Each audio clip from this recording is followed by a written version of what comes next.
Hello guys, so most welcome our YouTube channel Rankers number 1 पर एक बार फिर से हम लोग आ चुके हैं पॉलिटेक्निक फर्स्ट सेमेस्टर के अप्लाइड केमिस्ट्री फर्स्ट के मोस्ट इंपॉर्टेंट क्वेश्चन को लेकर। ये ऐसे क्वेश्चन हैं जो आपके एग्जाम में बार बार रिपीट हो रहे हैं और अब की बार भी फुल चांस है कि आपके क्वेश्चन ये एग्जाम में जरूर देखने को मिलेंगे। आज आपका फिजिक्स का पेपर था, आप लोग देखे होंगे जो मैंने क्वेश्चन प्रोवाइड कराए थे सेम टू सेम क्वेश्चन, चाहे वो 1 नंबर से लेकर 5 नंबर वाले क्वेश्चन, चाहे जो भी क्वेश्चन हो, सेम टू सेम क्वेश्चन आया था। अगर आपको यकीन नहीं हो रहा तो आप लोग जाकर वो वीडियो आप लोग देख सकते हैं फिजिक्स वाली मोस्ट इंपॉर्टेंट क्वेश्चन की। इसलिए आप लोग के लिए केमिस्ट्री की भी इसी तरह की मोस्ट इंपॉर्टेंट क्वेश्चन की वीडियो लेकर आ चुके हैं, जिसमें मैं आप लोग को 20 से 25 क्वेश्चन प्रोवाइड कराने वाला हूं। 20 से 25 क्वेश्चन में से आपको 100% कल सभी क्वेश्चन इन्हीं क्वेश्चनों में से देखने को मिलेंगे, चाहे वो 1 नंबर का क्वेश्चन हो, चाहे 5 नंबर क्वेश्चन हो, चाहे 2 नंबर क्वेश्चन हो। सभी क्वेश्चन आप लोग के लिए मोस्ट इंपॉर्टेंट क्वेश्चन है, इसलिए दोस्तों लास्ट तक वीडियो देखिएगा। अगर आप लोग भी एक अच्छा स्कोर करना चाहते हैं, बैक से बचना चाहते हैं, क्योंकि केमिस्ट्री ऐसा सब्जेक्ट है जिसमें सबसे ज़्यादा बैक आती है,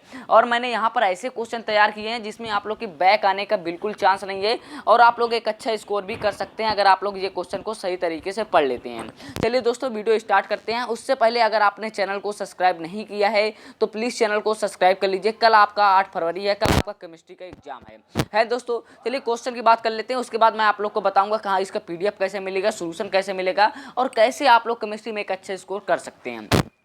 तो सबसे पहले क्वेश्चन की बात कर लेते हैं। जो आज का फर्स्ट क्वेश्चन है, इंपॉर्टेंट क्वेश्चन है। समस्थानिक तथा संभारिक की परिभाषा दीजिए, प्रत्येक के उदाहरण लिखिए। तो आप लोग को पता है समस्थानिक क्या होता है, संभारिक क्या होता है, तथा इसकी एग्जाम्पल भी लिख कर आना है आपके एग्जाम में जब पूछा जाता है। ओके दोस्तों, नेक्स्ट क्वेश्चन है, हुंड के नियम का उल्लेख कीजिए। हुंड का नियम हो गया, अपभव का नियम हो गया, पाउली अपवर्जन का नियम हो गया, या हाइजेनबर्ग का अनिश्चितता का सिद्धांत हो गया। ये 4 नियमों आप लोग तैयार कर लीजिए। छोटे छोटे नियम हैं, इस चारों नियमों में से आपका एक नियम आपके एग्जाम में जरूर पूछा जाएगा। कौन कौन से? हुंड का नियम हो गया, ठीक है ना दोस्तों। वो दूसरा हो गया पाउली अपवर्जन नियम हो गया, तीसरा हो गया आपका हाइजेनबर्ग का अनिश्चितता का सिद्धांत हो गया, चौथा आपका अपबाउला हो गया, अपबाउला, ठीक है ना। इसमें से आपके क्वेश्चन एक क्वेश्चन आपके एग्जाम में फिक्स रहता है, तो यहाँ पर मैंने एक लिखा है, तो 3 अपने मन से आप लोग तैयार कर लीजिएगा। ओके दोस्तों, नेक्स्ट क्वेश्चन है, इंपॉर्टेंट क्वेश्चन है, हाइड्रोजन बॉन्ड की व्याख्या कीजिए। हाइड्रोजन बॉन्ड क्या होता है, उदाहरण सहित व्याख्या कीजिए। तथा इसके देखो और भी बॉन्ड होते हैं, ठीक है ना। सहसंयोजी बंध हो गया, उपसहसंयोजी बंध हो गया, ये सभी बंध को भी आप लोग थोड़ा थोड़ा पढ़ लीजिएगा, लेकिन जो आपकी एग्जाम की दृष्टि से इंपॉर्टेंट है वो आपका हाइड्रोजन बॉन्ड है, ठीक है। हाइड्रोजन बॉन्ड की व्याख्या करना है। नेक्स्ट है आपका आणविक कक्षक सिद्धांत, यानी कि एमओटी थ्योरी के नाम से भी इसे जाना जाता है, मॉलिक्यूलर ऑर्बिटल थ्योरी के नाम से भी इसे जाना जाता है। आणविक कक्षक सिद्धांत को, इसको परिभाषा लिखना है। ये आपके एग्जाम की दृष्टि से इंपॉर्टेंट क्वेश्चन है, इसमें 4 से 5 पॉइंट आते हैं, तो 4 से 5 पॉइंटों को आप लोग एक अच्छे तरह से आप लोग पढ़ लीजिएगा। नेक्स्ट है विस्पर थ्योरी क्या होती है। देखो विस्पर थ्योरी आपके एग्जाम की दृष्टि से बहुत ही मोस्ट इंपॉर्टेंट क्वेश्चन है, आपके एग्जाम में पूछा भी जा सकता है और पूछा भी गया है ना दोस्तों। नेक्स्ट क्वेश्चन है, इंपॉर्टेंट क्वेश्चन है, ईंधन क्या होते हैं, वर्गीकरण संक्षेप में लिखिए। देखो ईंधन होते क्या हैं, आदर्श ईंधन की विशेषताएं क्या होती हैं, ये सभी एक ही क्वेश्चन के अंतर्गत आ जाते हैं। तो यहाँ पर मैंने एक क्वेश्चन लिखा है, उसके अंतर्गत मैं बता दे रहा हूँ क्या क्या पूछा जा सकता है। ईंधन क्या होते हैं, आदर्श ईंधन जो होते हैं उनकी विशेषताएं क्या होती हैं, और आइडियल फ्लूइड्स जो होते हैं, तथा इनको वर्गीकरण कीजिए कैसे होते हैं, ठोस ईंधन, द्रव ईंधन, गैसीय ईंधन, इनके बारे में आप लोग को वर्गीकरण करना है। तो फुल आप लोग लिख कर आइएगा। ओके दोस्तों, यहाँ पर एक क्वेश्चन और पूछा जा सकता है, कोयला के बारे में आपका पूछा जा सकता है, तो आप लोग कोयला के बारे में थोड़ा सा अच्छे से डिटेल में पढ़ लीजिएगा। ओके दोस्तों, नेक्स्ट क्वेश्चन है 7 नंबर, आप लोग नोट करते जाइए क्वेश्चन, ठीक है। और जो मैं बातें बता रहा हूँ, जो क्वेश्चन बीच बीच बता रहा हूँ, वो भी नोट कर लीजिए, क्योंकि यहाँ पर मैंने नोट डाउन नहीं किए हैं। नेक्स्ट क्वेश्चन है, उच्च तथा निम्न ऊष्मी मानों को लिखिए।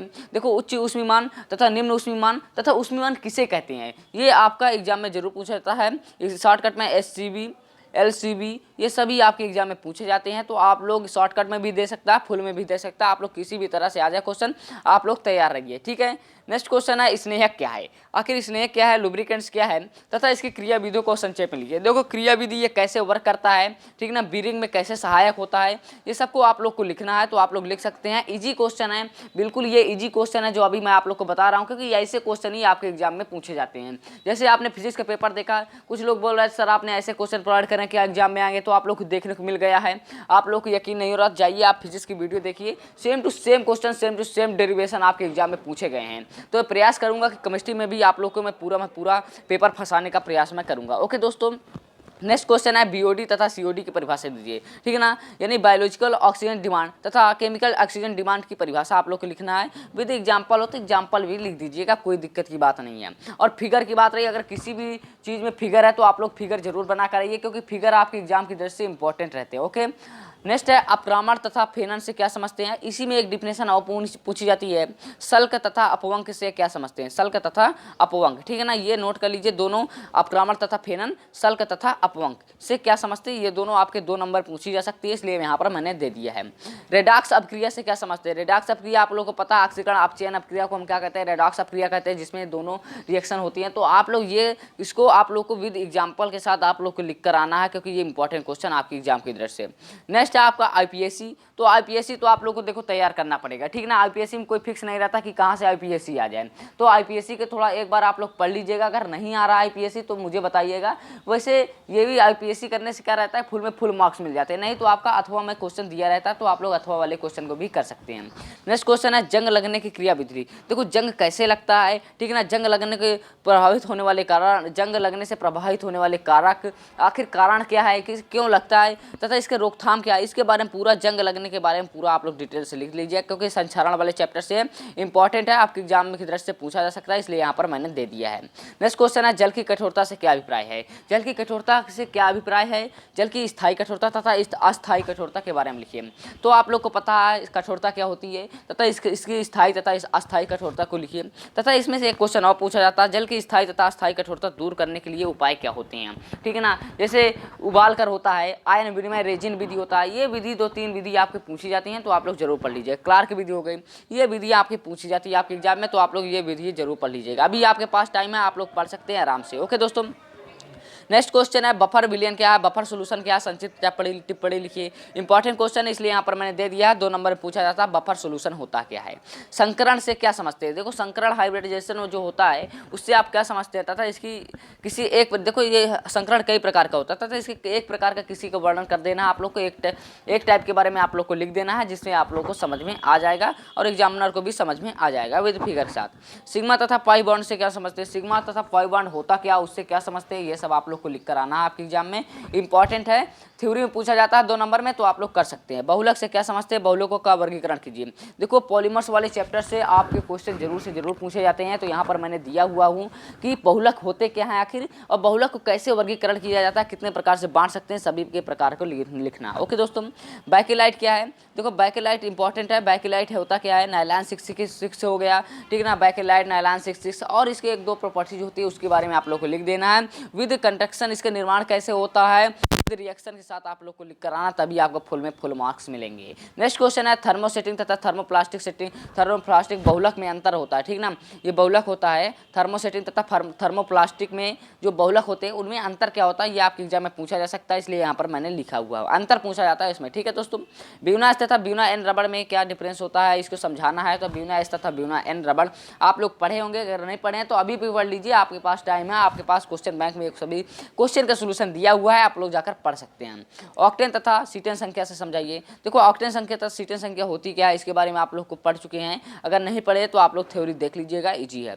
संचारण से क्या समझते हैं, इसके रोकथाम लिखिए। देखो संचारण से समझते क्या है, इससे क्वेश्चन और पूछा जाता है, पेंट क्या होते हैं, पेंट तथा वर्निश को भी प्रकाश डालिए, तो ये आपके एग्जाम में पूछा जा सकता है, पेंट तथा वर्निश। तो यहाँ पर मैंने नहीं लिखा, तो आप लोग लिख लीजिए, पेंट तथा वर्निश को भी प्रकाश डालिए, उसके बारे में पूरा लिखिए, कैसे क्रियाविधि कैसे कार्य होता है, सब कुछ आपको लिखना है। ओके दोस्तों। कठोर जल को मृदुकरण करने की विधियाँ, देखो कठोर जल को कैसे मृदु किया जा सकता है, उसके लिए विधियाँ लिखनी है, तो आप लोग आराम से लिख सकते हैं, इजी है। बायोगैस तथा कोल गैस की निर्माण विधि लिखना है, प्रोड्यूसर गैस तथा वाटर गैस की निर्माण विधि लिखना है, तो आप लोग आराम से लिख सकते हैं, ठीक है दोस्तों, विद फिगर के साथ। किसके साथ, देखो जितने भी निर्माण विधि पूछी जाए विद फिगर के साथ आप लोग को लिख कर आना, तभी आपको फुल में फुल मार्क्स मिलेंगे। ओके दोस्तों। और अब लास्ट क्वेश्चन, 1-2 क्वेश्चन जो बचे हुए हैं मैं अपनी तरफ से बता दे रहा हूँ। जैसे आपका परमाणु मॉडल हो गया, बोर का परमाणु मॉडल आप लोग तैयार कर लीजिएगा, ठीक है दोस्तों।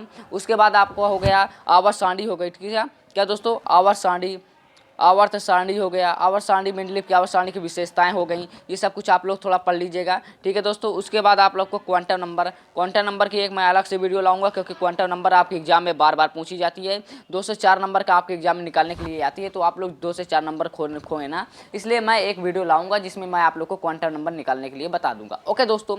और भी अगर कोई क्वेश्चन आपको लग रहा है कि आ सकता, तो आप लोग मुझे कमेंट करिएगा, मैं उसका सोल्यूशन के साथ वीडियो भी प्रोवाइड करा दूंगा। ये क्वेश्चन आपके एग्जाम की दृष्टि से मोस्ट मोस्ट इंपॉर्टेंट क्वेश्चन है, क्योंकि आज फिजिक्स का पेपर जैसे मैच कराया, आपको केमिस्ट्री के पेपर भी मैच कराने को आपको हम पूरी गारंटी लेते हैं। ओके दोस्तों, तो दोस्तों अगर आपने अभी तक चैनल को सब्सक्राइब नहीं किया है तो प्लीज़ चैनल को सब्सक्राइब करके बेल आइकन को प्रेस कर लीजिए और अपने दोस्तों के साथ भी शेयर कर दीजिए। मिलते हैं नेक्स्ट वीडियो में, तब तक के लिए थैंक्स फॉर वॉचिंग गाइज।